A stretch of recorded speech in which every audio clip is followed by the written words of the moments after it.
Beautiful Simon and Garfunkel song there, America from Bookends. And the reason I played that is in honor of our special guest, who is kind of an expert on Simon and Garfunkel, not to mention a whole bunch of other kinds of music from the 1960s and beyond. He has been in radio, as I mentioned, about as long as I have been alive, because I was born in 64, and I think that's around the years that he was getting started at the radio station where he still is now, although there were some other places in between. So without much further ado, I want to welcome the author of Simon and Garfunkel's Bookends, also the author of Back to the Garden, a book about Woodstock that we'll be discussing, and, of course, the host of Mixed Bag on WFUV FM 90.7 in New York every Saturday from 4 o'clock in the afternoon until 8. Would you please welcome to the Daverhood, Pete Fornatale.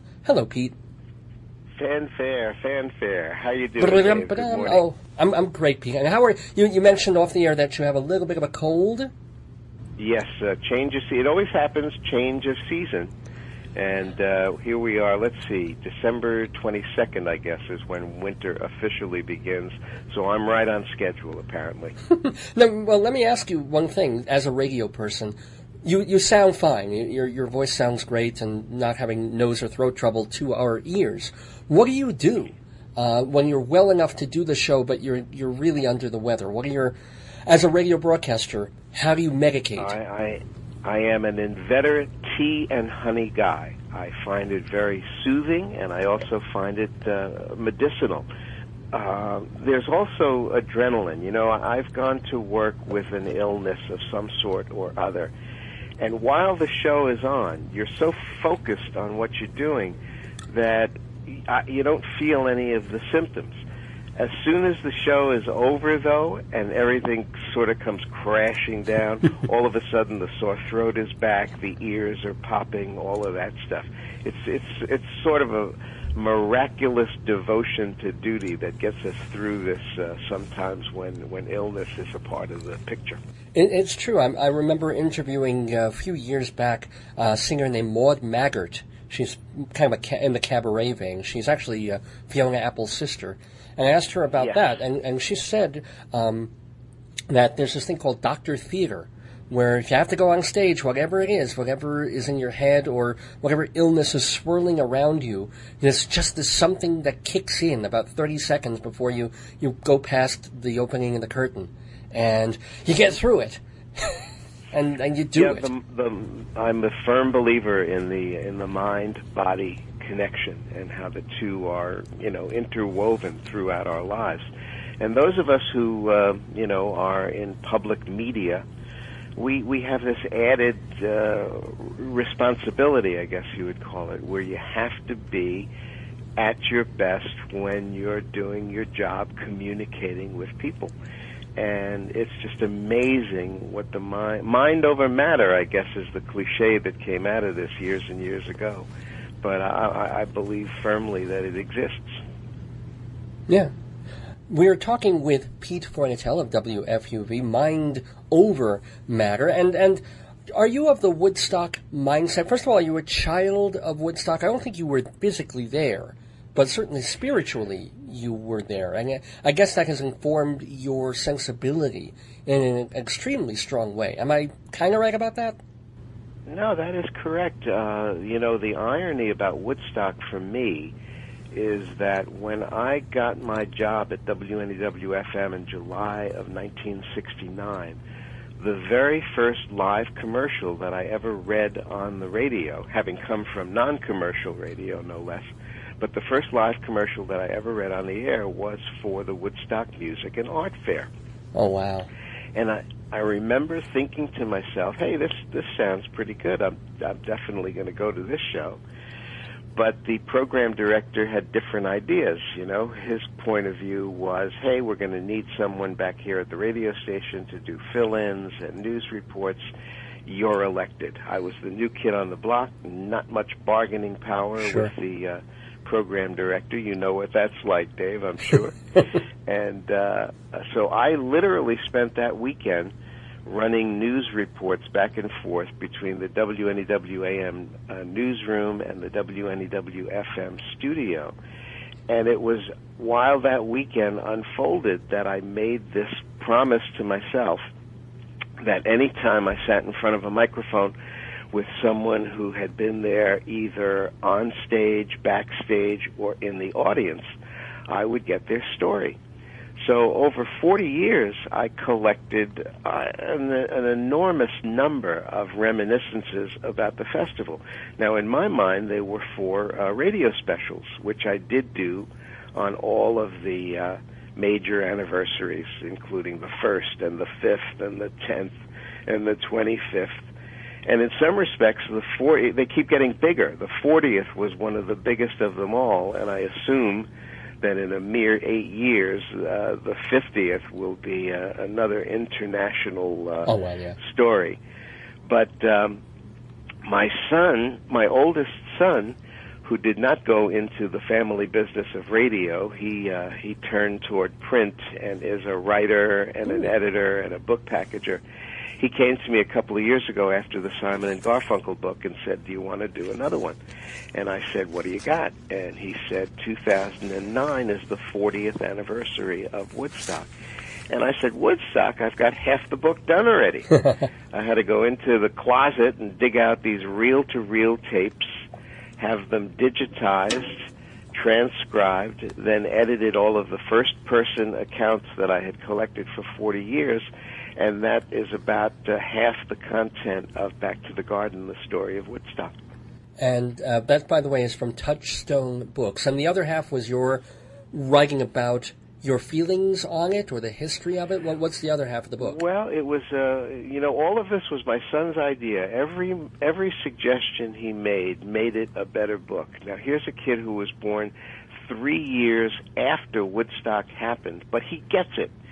And it was his idea to do an oral history, which is a very popular format these days for, historical and musical historical events, and a point of view from my catbird seat at the most influential FM radio station in the country at the time, WNEW FM. And it really worked like a charm. It was also his idea to tell the story from the beginning of the festival, Friday afternoon, with Richie Havens, to the end, Jimi Hendrix on Monday morning, and then add the backstory at an appropriate point throughout. For example, we don't tell the Max Yasgur story until that moment when he appeared on stage Sunday afternoon and addressed the crowd with that famous speech, "I'm a farmer," you know the one, I'm sure. Huh. Now, let me ask a couple of more questions about Woodstock, though. In retrospect, are you sorry that you missed it? Or, are you kind of happy you missed the mud and the, God knows where you would have been in that giant sea of humanity?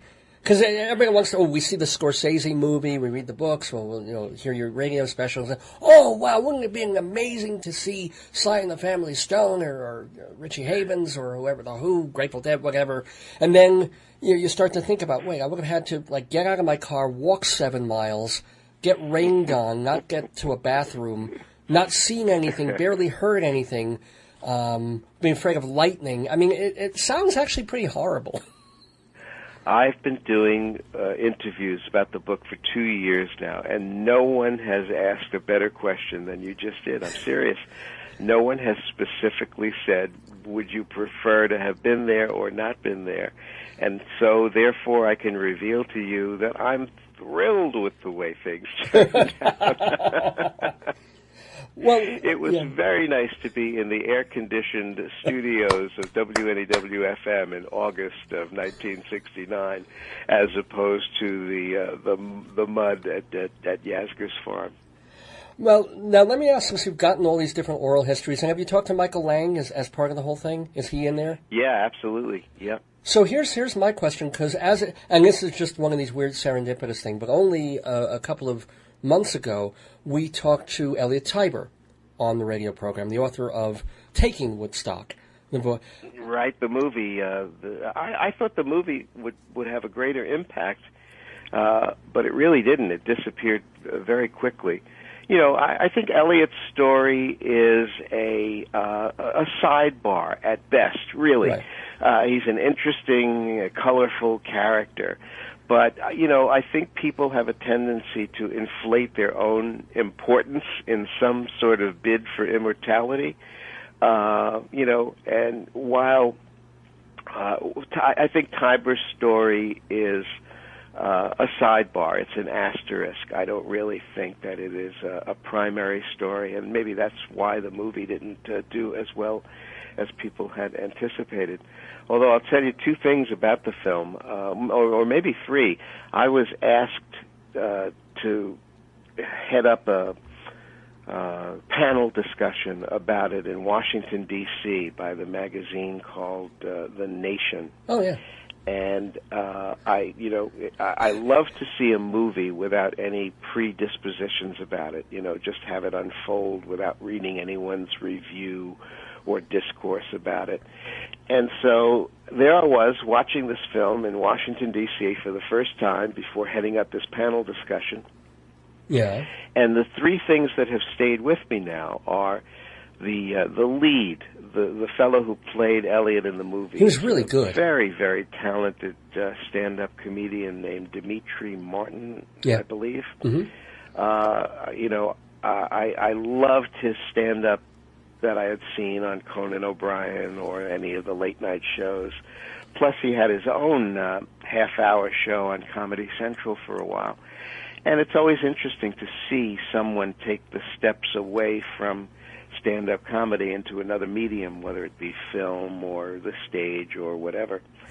I mean, that was a path that certainly Woody Allen traversed many, many, many years ago. Okay. Well, and I was interested to see how Martin would carry himself. I thought he was a great leading man, very charming, but it certainly didn't launch a film career for him. The second thing about the movie was Liev Schreiber. He played a transvestite in the film, and I thought was so good. I thought he should have been nominated both as Best Supporting Actor and Best Supporting Actress that year. But that didn't happen. It's a wonderful performance. And the third thing was there was someone in the film playing a reverend, and I knew he was familiar to me. And I thought he gave a terrific performance, and I said, "Who is this guy? Who is this guy?" Turned out to be Richard Thomas, John Boy from the Waltons. Yeah. And he was great. He was great in the role. But when someone makes an impression on you through national television with a hit series, that's kind of the image that you keep of them almost for the rest of their lives and career, you know. And when somebody makes a radical turn into some other kind of characterization, it's sometimes difficult to accept the because you're seeing, oh, that's Carol O'Connor, that's Archie Bunker. Yeah. Oh, wait a minute, that's the Fonz, that's Henry Winkler. And it's almost the same with Richard Thomas, but I think he has had a very successful adult career for himself and isn't only John Boy in our imaginations anymore. Well, it helps that he does a ton of theater. He's almost in a Broadway or off-Broadway show every other season. So I've been seeing him in that. A ton of voiceover work for car commercials. Yes. Well, but there you want him to be John Boy. There you want this simple, honest person telling you buy this car. That's okay. He can be John Boy. When he's in an Edward Albee play, it's rather different. Yes, this is true. So let me ask, I wasn't really trying to aggrandize, by the way, the Elliot Tiber story and the Taking Woodstock stuff. I think he admits as much as anybody that he's kind of an asterisk that he brought Michael Lang and Yasgur together. It's just some people say he didn't even do that. He just sort of happened to be there. So, but it's not as if he's saying, oh, I was responsible for Woodstock. I mean, he's pretty clear on that when I interviewed, that he's telling his story and that it's not, oh, I created this. So I thought I would want to get that out there. But the other question that I have for you is, when they had, I guess it was the 20th, maybe it was the 30th anniversary of Woodstock, and they tried to do another one. And it ended up being a disaster in some ways, and turned into a riot, and there were fires. What happened? Why couldn't Woodstock happen again properly? Corruption of the ideal. Any attempt at linking Woodstock 2 or Woodstock 3 to the original is such a farce to me, because they were, from the get-go, part of this greed mentality, as best exhibited by the Michael Douglas role in Wall Street, that it is just a farce to me to even attempt to compare those two to the original. The original stands alone. There had never been anything like it before. There hasn't been anything like it since. And in a post-9/11 world, there will never be anything like it again. End of story. So, even if you had the rights or the logo, or you tried to cash in on the cachet of the original Woodstock, that is just nonsense. The event now stands alone as the high water mark of the 60s counterculture or progressive rock, whatever label or umbrella that you want to put over it. And it is just a standalone event that I think people will try and figure out long after the last person who actually physically attended the festival is dust and no longer on the planet. And part of my son and my hopes for the book is that, for future generations trying to figure out what that weekend in upstate New York was all about, will come to the book as a source of some real information about what it means, what it meant, how it happened, and how it will be remembered going forward. The book being Back to the Garden by Pete Fornatale on Touchstone Books. That is your second. Well, actually, I think you've written a couple of books and parts of other books. But your other major, fairly recent book has to do with Simon and Garfunkel, where you... That is correct. It's so appropriate that you started out with America, because that song represented such a leap in Paul's songwriting back in 1968. I hope you don't mind, Dave, but I'd like to get out there that I'm sort of a technical Neanderthal. I write my books with big pens and yellow legal pads, but a good friend of mine has created a PeteFornatale.com where your listeners can dial it up and check out anything about me or the books that they might be interested in as a result of this interview today. PeteFornatale.com couldn't be any simpler than that. But Simon and Garfunkel, America's from the Bookends album, and I wanted to write about Bookends rather than Bridge Over Troubled Water, because to me, Bridge Over Troubled Water represented the duo shredding apart. That album had more hits and was more successful and won more awards, but you can almost hear Paul considering a solo career on that album. And you almost hear Artie phoning in his part from the movie set that he was working on at the time, Catch-22. Quite the opposite with Bookends. Bookends was that point in Simon and Garfunkel's career where they really took control of their own destiny. Not only did they write the songs and arrange them and perform them, but they went into the control room and, produced and mixed them as well. So in terms of a highlight for the duo's career, I would always go to the Bookends album rather than either Bridge Over Troubled Water or Parsley, Sage, Rosemary, and Thyme. And the other thing about that book is there are a lot of books these days that are about a single album. Mm-hmm. But most of them are told from the perspective of today, the older artist looking back.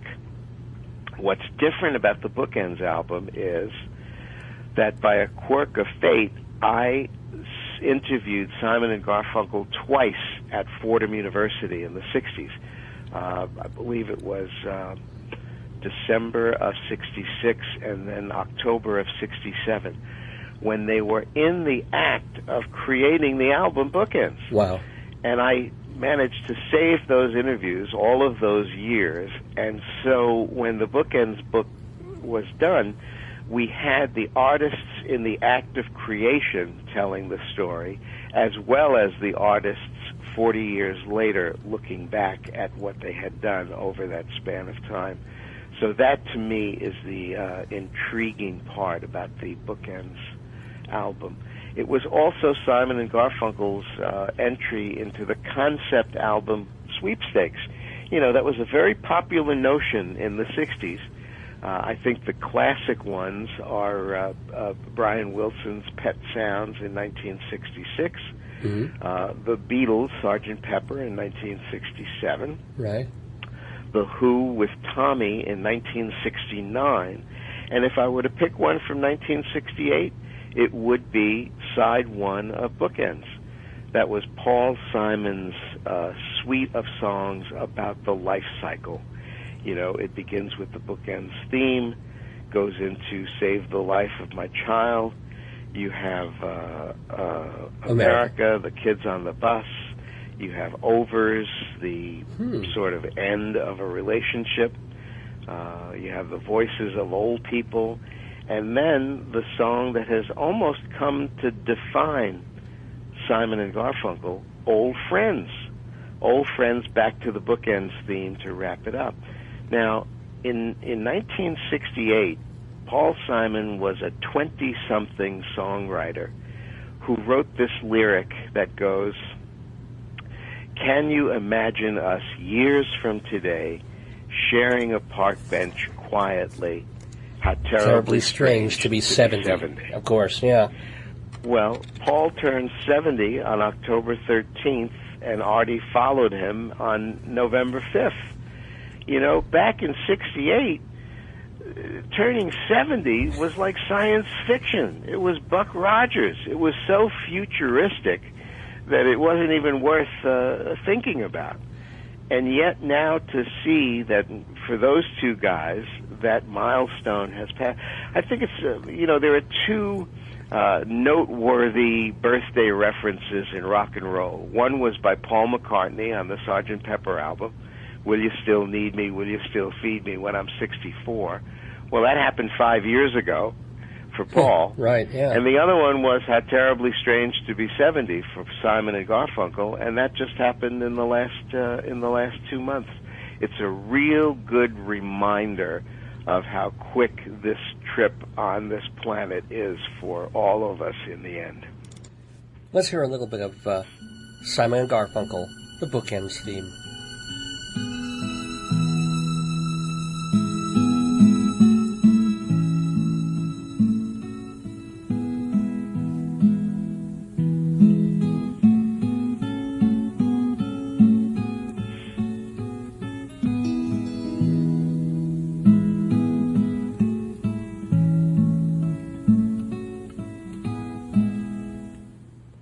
Bit of Simon and Garfunkel there from Bookends, the album that we are discussing with Pete Fornatale, who is the author, the author of Simon and Garfunkel's Bookends.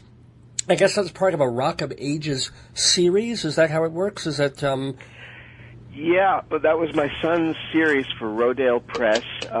He got 6 authors doing a single book about an individual album. Dave Marsh did one about the Beatles. There was one about Led Zeppelin 4. There was one about Layla and other love songs. And as I said earlier, when he came to me and said, would you like to do one about Simon and Garfunkel, he had Bridge Over Troubled Water in mind. And I said, yeah, I'd love to do it, but only if it's Bookends, not Bridge. And fortunately for both of us, he went along with it. Well, yeah, I think you had an in with the editor. That's always kind of helpful. It's nepotism in reverse, I think. There you go. There you go. I'm so glad Rodale's is still around. I mean, I remember when they used to publish like magazines in Yiddish and do all sorts of weird stuff, and now I'm just so glad they're in that pop culture thing, that they're still out there, because that's an old firm. unless I'm mistaken. Well, they built their reputation on health books. They do Prevention Magazine, which is a very popular publication, and they were so successful that they wanted to expand into pop culture, and that's where my son is an expert. His three areas. I'm losing my voice as we speak. And you have to go on the radio for 4 hours later today. I'm sorry about that, but yes, don't you love this new technology, Dave? Now, people listening to you can probably find Mixed Bag on the web today at WFUV.org, 4 to 8 o'clock Eastern Standard Time. Unless you have a basketball game at Fordham, but yeah. Oh, that's right. Yeah, there you go. But I'll be doing something that I think you're doing as well. Hubert Sumlin was a guest on my show about 4 years ago when he had a new recording out with that Keith Richards had helped him with, and Eric Clapton and David Johansen had helped him with. And I found him to be just such a delightful soul. A talented man who was a connection to the kind of rhythm and blues that really can claim parenthood of rock and roll. And, we've lost so many of these guys already, and now to have lost Hubert, I think is a terrible loss. But I was thrilled to have had this opportunity to hear his story from his mouth, and that's what I'll be rerunning this afternoon for an hour of my show. Oh, I'm totally gonna listen, because I'm also a huge Howlin' Wolf fan. I would love, just fascinated to hear anything about Wolf, because all the things you sort of think about him aren't necessarily true. He's a rather educated fellow, and just one of my very, very favorites. So I'll be playing some. Let me whet your appetite with a story that you can look forward to that Hubert told me. Yeah. Muddy Waters and Howlin' Wolf were really rivals. They were, basically mining the same audience to a certain degree. And Hubert witnessed a moment late in their lives when they were both suffering from various illnesses or whatever, but they reached across the rivalry to that connection that they had with the blues and with music. And, he described it as just one of those tremendous moments where you see these giants who are supposed to be enemies just coming together as human beings at the end of their lives and careers. I was just delighted with that story, and it'll be back on the radio this afternoon. I'm so thrilled to hear that. And that kind of leads to another question I had for Pete Fornatale of Mixed Bag on WFUV in New York.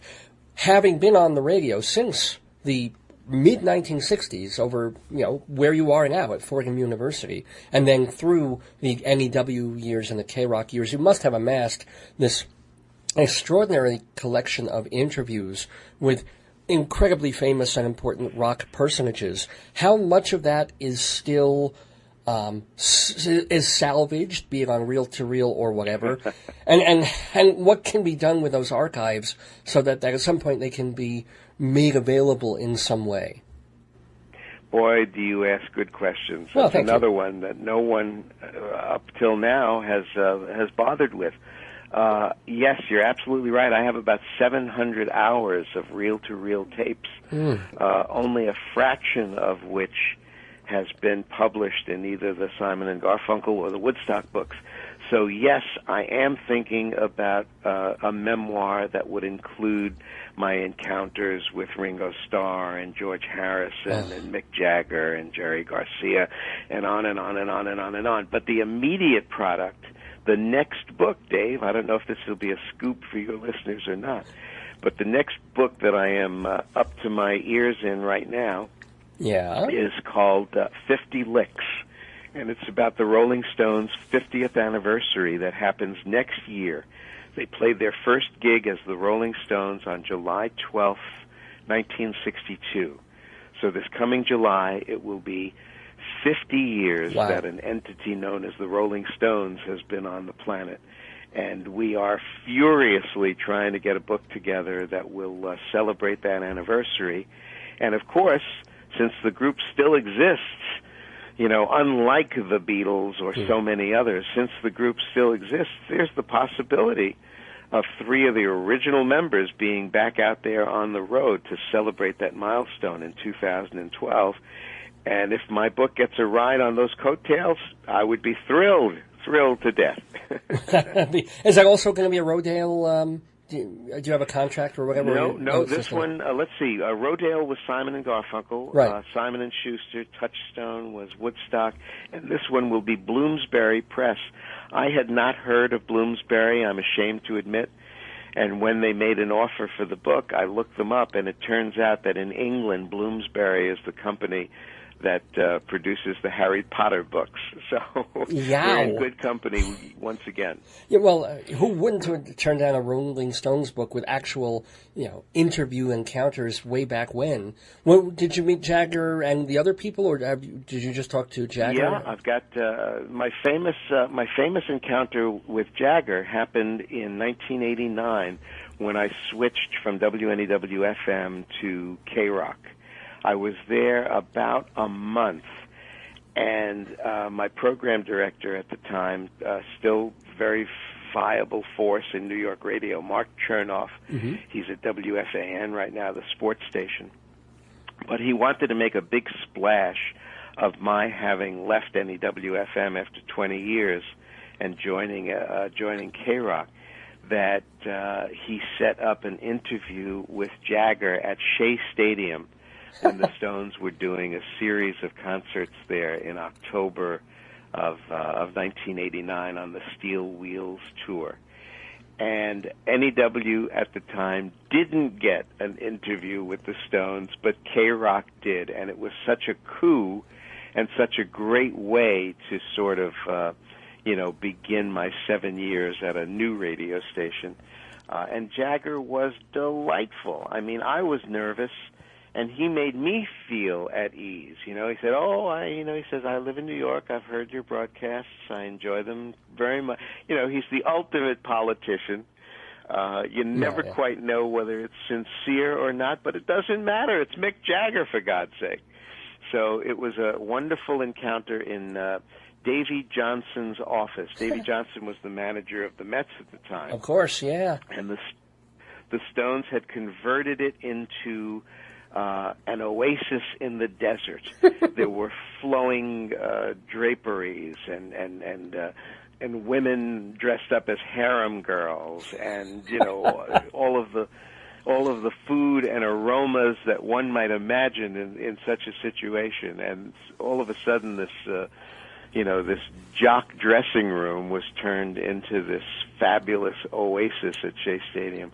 It was a great, great night, a great, great interview, and that will certainly be a centerpiece of this new book that I told you about. And I've heard that about Jagger, too. I know, or I interviewed at one point, I don't remember if it was on this radio show or somewhere else, but I think it was on Dave's Gone By, the fellow who ran the official Rolling Stones fanzine for a bunch of years. I mean, literally when he was in high school, and they brought him up from high school, and he was their official fanzine guy for several years. And one time he was interviewing Jagger in like that Park Avenue penthouse apartment that he had, and Jagger couldn't have been nicer and whatever, and the kid, I mean, he was a kid, accidentally knocked over like a glass of orange juice onto this perfect white fluffy carpet. And Jagger just ran and got towels and started blotting the carpet. And the kid is sitting there mortified. And Jagger couldn't have been, I mean, because it wasn't even like his room. It was Bianca's space. She had designed the whole thing. And he was just, oh my God. And Jagger couldn't have been better. He wasn't happy about it, but he couldn't have been kinder and nicer. So it's kind of a cute story. This sounds like someone I should track down for an interview. Do you happen to remember the name? Off the top of my head, no. But if I interviewed him on this show, I'll just scroll down the archives of Dave's Gone By, and I'll be able to find him pretty easily. Email that. Those are the kinds of stories we're looking for.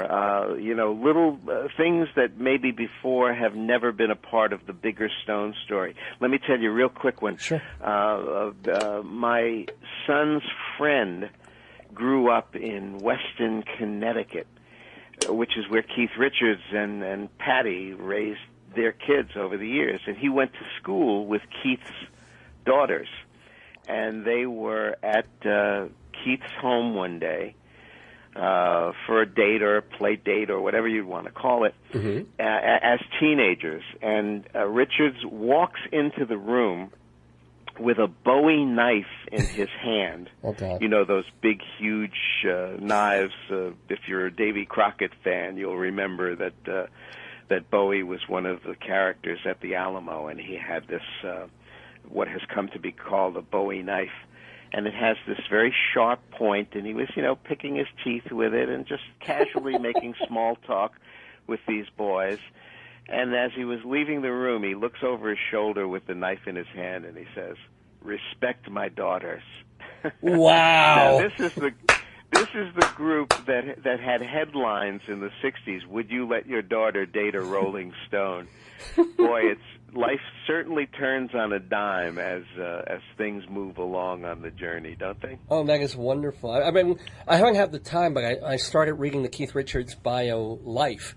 And it's really exciting to read his kind of prose. It's a long book, but I want to get into it. Obviously, I assume you're reading that for research, if you haven't already. It's the most successful rock biography ever, and who'd have thought, lo, these many years later, that Keith Richards would still be alive, right. let alone a best-selling author. And yet, there it is. There you have it. Great storyteller, great artist. I have to be passionate about the stories I tell. And I am passionate about Simon and Garfunkel, and I am passionate about Woodstock, and I certainly am passionate about the Rolling Stones. Did you ever get to interview Bob Dylan? No, I met Bob a number of times, but never got him to sit down in the chair and face the inevitable one-on-one. It's my best story, and maybe we can wrap up with this, Dave. Sure. In 1970, I was doing the morning show at WNEW-FM, 6 to 10. Ruins your life. I don't know if you've ever done that shift, but... I've done 3 to 6 at Stony Brook, so that's worse. Yeah. Well, it was burning the candle at both ends for me, but I got invited to a championship heavyweight prize fight at Madison Square Garden. Muhammad Ali was on his way back from the draft problem that kept him out of boxing for about 2.5 years. And he was doing some tune-ups before those famous heavyweight fights of the 70s. And one of them was at Madison Square Garden with an Argentinian boxer by the name of Oscar Bonavena. And a famous record company person, deceased now, Neil Bogart, invited me to be his guest at this bout. And I'm not a big boxing fan. I think it's a brutal sport, but Ali transcended that. And my father, as a young man, was a boxer, so I was always curious about it. And so I accepted the invitation. And I'm sitting ringside with Neil Bogart, and the other guy in our party was the great Curtis Mayfield. Wow. Curtis Mayfield of the Impressions, and he was just launching his own label and a solo career at the time. And in between one of the preliminary bouts and the main event, I look over to my left, and who's sitting there but Bob Dylan? Bob Dylan, the guy who wrote "Who Killed Davy Moore," is sitting ringside at this event. And I'm saying, what the hell is he doing here? What the hell am I doing here? But what the hell is he doing here? And I point him out to Neil Bogart, and Bogart says to me, "Oh, you got to bring Curtis over to meet Bob Dylan." And, I felt conflicted because, on the one hand, I don't like to invade anybody's space, particularly when they look like they don't want to be bothered. And by the other hand, here's the guy who invited me to this fight, asked me to do a favor. How can I turn him down? Yeah. Well, here's how I rationalized it. I remembered that on the cover of Bringing It All Back Home, the Bob Dylan album, where he's with the mysterious woman in red, and he's got a pussycat on his lap, and there's a coffee table with a Time magazine with Lyndon Johnson on the cover. There's a couple of record albums on the coffee table. One of them is Robert Johnson, one of them is Lottie Lenya, and one of them is The Impressions. And I knew that couldn't have been just an accident or a coincidence, so I just surmised that he was a fan. So I took Curtis by the hand, walked over to Dylan. As I got closer, I saw him shrinking down in his seat a little further. And I said, "Excuse me, Bob, I'm Pete Fornatale from WFUV." He brightened. He knew me. He knew me. You know, if you lived in New York then, that was the station that you listened to. And I hadn't really absorbed that yet. So at first he was being welcoming. And then when I said, "I got someone here who really wants to meet you, Curtis, maybe," he jumped out of his seat and embraced the guy. Cool. And they were, exchanging a mutual admiration society. And I'm there with my arms crossed saying, "Hey, I made this happen." That's one of my little asterisks, like Tiber. That's one of my little asterisks in rock and roll history. I'm the guy who introduced Curtis Mayfield to Bob Dylan at a Muhammad Ali fight. And could you do any more name dropping in any single story? I don't think so. Well, let me tell you, way back in the early days of the show, I interviewed Al Aronowitz, and he takes credit for introducing the Beatles to marijuana by setting them up with Dylan. I don't know if that story is true, but great story. Yeah. Do you know the genesis of that? Dylan misheard the lyric in "I Want to Hold Your Hand." It's I get I'll high, get right? by, I'll get by, and he heard it as "I get high, I get high." He thought they were already turned on to weed, and I mean that's almost too fictional to be true, and yet it is true. Bob Dylan turned on the Beatles. How incredible is that? well, on that note, you I'm have going to to get some of that tea and honey. Yeah. Because I got a Hubert Sumlin show to do later. But I got to tell you what a delight this was, and what it's. I'm sure you know that when you're interviewed over and over and over again about the same subjects, that the questions tend to be the same, and Sure. you just have to deal with that as part of the process. But you came up with a couple of real new ones and good ones today that made me very happy about this encounter. So I thank you for that. Have a great show, a great holiday season, and let's do it again. You got it. That's Pete Fornatale. Everybody go to PeteFornatale.com to find out about his 2 books. And everybody listen today and every Saturday, 4 to 8 p.m. New York time on WFUV 90.7 in New York, WFUV.org to Mixed Bag. Pete Fornatale, feel better. Thank you so much, and come back to the neighborhood anytime. Bye-bye now. Thanks, Ed.